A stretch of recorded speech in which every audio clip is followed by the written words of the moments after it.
UP में योगी सरकार और कांग्रेस की बस पॉलिटिक्स जारी। आज यूपी पुलिस ने डीएनडी फ्लाईवे पर कांग्रेस की भेजी गई बसों को रोक दिया। योगी सरकार का दावा है कि बिना जांच के बस नहीं चला सकते। सचिन पायलट बोले, ये योगी की दमन की नीति। वाड्रा ने भी योगी सरकार पर उठाए सवाल। कांग्रेस ने करीब 5 करोड़ में 1000 बस भेजने का दावा किया है। बीजेपी ने 15 बसों को गलत बताया। प्रियंका ने कहा, 500 बस भी चलती तो कितनों को फायदा होता, राजनीति हो रही है। लखनऊ में कांग्रेस कार्यकर्ताओं का प्रदर्शन। प्रदेश अध्यक्ष अजय सिंह लल्लू की गिरफ्तारी के खिलाफ मौन धरने पर बैठे। कल बसों के साथ हिरासत में लिए गए थे अजय सिंह लल्लू। रायबरेली सदर से कांग्रेस विधायक अदिति सिंह ने अपनी पार्टी पर सवाल उठाए। कहा, प्रियंका ने बस की गलत जानकारी भेजकर टाइम बर्बाद किया। दिल्ली गुड़गांव बॉर्डर पर लोगों का हंगामा। पुलिस पर पथराव किया। पुलिस बॉर्डर पार करने नहीं दे रही थी तो भड़क गए लोग। तमिलनाडु के कोयम्बटूर में श्रमिक ट्रेन के पास के लिए मजदूरों की भारी भीड़ लग गई। यहां से यूपी बिहार घर लौटना चाहते हैं मजदूर। अमृतसर में प्रशासन की लापरवाही। मेडिकल जांच और रजिस्ट्रेशन के लिए प्रवासियों को इकट्ठा किया। सोशल डिस्टेंसिंग के नियम टूटते रहे। यूपी के श्रावस्ती में राशन के लिए मजदूरों की लाइन लग रही है। लाइन में खड़े जरूरतमंद को डंडे से पीटने का वीडियो वायरल। बिहार के जहानाबाद में प्रवासी मजदूरों को लेकर जा रही बस हादसे का शिकार। 20 से ज्यादा घायल हो गए। यूपी के मुरादाबाद में क्वारंटीन सेंटर में ठहराई गई बार डांसरों का हंगामा। पुलिस के सामने नाच कर नौटंकी की। मुंबई से यहां लौटी हैं। बिहार के समस्तीपुर में क्वारंटीन सेंटर के अंदर नाच गाना हुआ वायरल। डांसर बुलाई गई थी। वीडियो वायरल होने पर जांच हो रही है। कल देश भर में सबसे ज्यादा 5611 नए कोरोना मरीज मिले। 140 और लोगों की जान गई। पूरे देश में अब तक 3300 लोगों को मार चुका है कोरोना वायरस। महाराष्ट्र में करीब 1400 पुलिस वालों को हो चुका है कोरोना इन्फेक्शन। इनमें से 450 ठीक भी हुए। 12 की जान गई है। पूरे राज्य में कोरोना के 37,000 मामले हैं। दिल्ली में छूट के साथ तेजी से कोरोना के केस भी बढ़ रहे हैं। कल 534 नए कोरोना मरीज मिले। कुल संख्या 11,000 से ज्यादा हुई।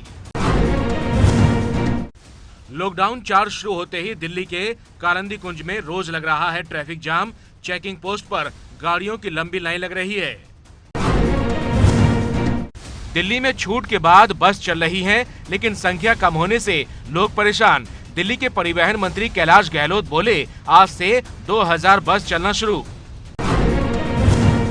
बिहार में नीतीश सरकार की मंजूरी के बाद ऑटो रिक्शा चलना शुरू हो गए हैं। पटना से आई तस्वीरें। ऑड इवन नंबर के हिसाब से बसें भी चलेंगी।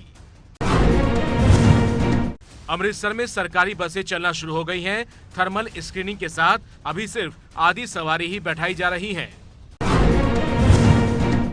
लॉकडाउन 4 में छूट के बाद पंजाब के लुधियाना में खुली खाने की दुकानें, लेकिन अभी सिर्फ ऑनलाइन डिलीवरी होगी। बिहार में कोरोना मामले बढ़ने के बाद नीतीश सरकार ने स्वास्थ्य विभाग के प्रधान सचिव को पद से हटाया। कोरोना टेस्ट में तेजी न लाने के आरोप लग रहे थे।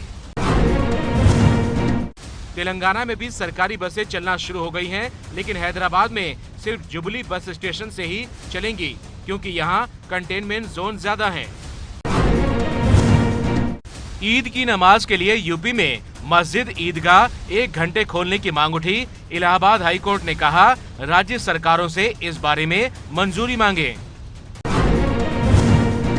1 जून से रेलवे 200 ट्रेनें और चलाएगा। सिर्फ ऑनलाइन बुकिंग होगी। ट्रेनों की जानकारी जल्द होगी जारी। मुंबई में शिवसेना पार्षद मिलिंद वैद अपनी ही सरकार के बीएमसी के खिलाफ प्रदर्शन पर बैठे। कहा, कोरोना फैल रहा है, लेकिन मछली की दुकानें खोली जा रही हैं। कोलकाता के अस्पताल में नौकरी छोड़कर 185 नर्स मणिपुर लौटी। कहा, हमसे हो रहा था भेदभाव। वायरस से बचने के लिए पीपीई किट्स तक नहीं मिल रहे थे।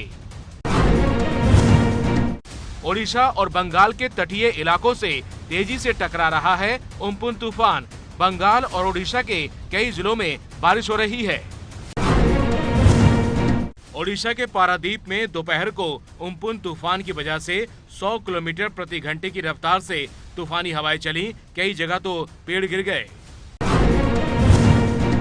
तूफान उम्पुन के बीच आज मुख्यमंत्री ममता बनर्जी हावड़ा में कंट्रोल रूम में मौजूद रही। राज्य में 3 लाख लोगों को पहले ही सुरक्षित जगह शिफ्ट कर दिया गया है। राजस्थान में टिड्डियों के अटैक से परेशान किसान, चुरू, बूंदी समेत कई जिलों के गांवों में फसल चौपट की, दवा का छिड़काव जारी। यूपी के इटावा में दर्दनाक हादसा, किसानों को ले जा रहे पिकअप गाड़ी को ट्रक ने मारी टक्कर, 6 किसानों की मौत। मंडी में सब्जी बेचने जा रहे थे किसान।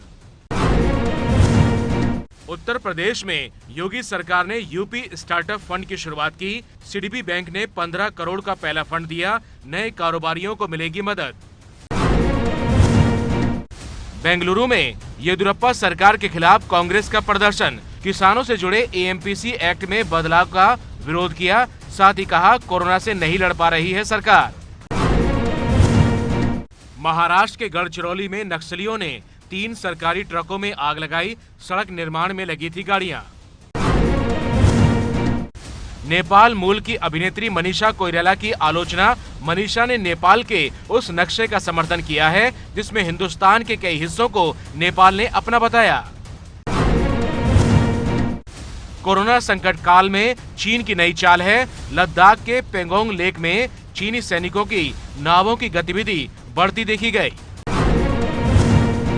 लेह मनाली नेशनल हाईवे फिर से चालू, 6 महीने से बंद था रास्ता। बॉर्डर रोड्स ऑर्गेनाइजेशन ने बर्फ हटाने का किया है काम।